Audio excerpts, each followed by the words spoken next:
George Gillette here with Nesson Patriots beat reporter Zach Cox. 2-4 is what the Pats fall to after losing 35-29 in overtime to the Cowboys. Dak Prescott to CeeDee Lamb with the walk-off touchdown. And Zach, before he even got to overtime, 29 points was what it was tied at to go to OT. The most points led up in regulation by his Patriots defense. That's been their strength all season long. What did you see from Dallas that really exposed the Patriots defense tonight? Yeah, this is obviously one of the more talented offenses in the NFL. They have so many weapons, both in the rushing game and in the passing game.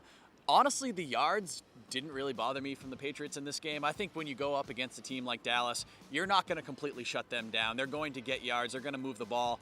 I really liked how the Patriots played situationally for a lot of the game. I mean, you had the goal line stand there with the 4 stops from the 1 yard line. You had the tip pass interception in the end zone. I believe the Cowboys were 1 for 4 in their first 4 red zone trips. That's the kind of defense you need to play against a team like the Cowboys.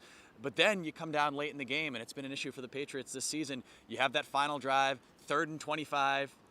The Cowboys get 24 yards, kick a game-tying field goal, and then in overtime, once the Patriots offense can't score on their first drive, they just let the Cowboys march right down the field, and then they lose the game. That's been the case in 3 of their 4 losses so far this season, and it's a major issue.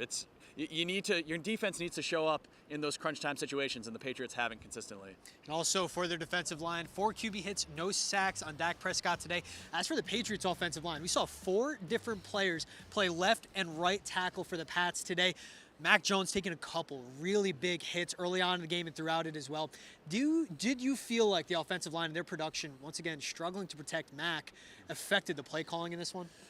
I think it definitely affected the momentum and the flow of the game, because the Patriots, we said going into this game, they need to start fast. They need to get out ahead against this Cowboys offense. They actually did that. They scored in their first 2 possessions for the first time all season.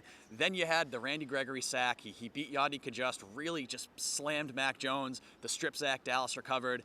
And after that, the Patriots offense just went nowhere for 5 or 6 straight drives. They didn't convert a single 3rd down until the 4th quarter. They finally were able to get one of those long, prolonged drives that ended up tying the game late. But yeah, the moving pieces on the offensive line, Isaiah Wynn also gave up a sack. You had Wynn and Owenu coming back from the COVID list, so there was some shakiness in there, I believe. I don't think the O-line performance was quite as bad on first viewing, at least, as it was against the Saints and against the Bucs a couple weeks ago. But it was clearly an issue, and one of those early sacks just really derailed their momentum for whatever reason. Isaiah Wynn was playing his first football at all in about 2 weeks. Yeah, He's been on the missed COVID 2 list. full weeks of practice, yeah. And of course, now Patriots falling to 2-4. We're just 6 weeks into the season, and Zach, there's nothing to say. Let's hit the panic button now. But you do feel like this was a pivotal game, regardless of the opponent, because of how the Patriots could potentially finish down the line in this season. Yeah, this was a potentially season-changing loss, I would say, for the Patriots. I don't think that's hyperbole, because if you just extrapolate it out, if the Patriots win this game, you got the Jets coming in here next week. You got to assume that'll probably be a win for the Patriots. If those 2 things happen, then the Patriots are above 500 7 weeks into the season. Then they get a Chargers team that just got blown out by the Baltimore Ravens today. You could really see where the trajectory would be going up for this team. And I do think that this Patriots team is going to be better in the second half of the season, because they've added so many new pieces. It just takes time for those players to gel. I think you'll see a better team down the stretch. But is that going to happen after the Patriots start 3-6 and playoffs are basically out of the picture already? So I think this was a very, very costly loss for the Patriots. First time starting 0-4 at home to start the season since 1993, same year. That was Drew Bledsoe's rookie season. I wasn't born yet, not to make you feel old. I just wasn't born yet. I was very young, so it's okay. A season I did not experience that you don't remember.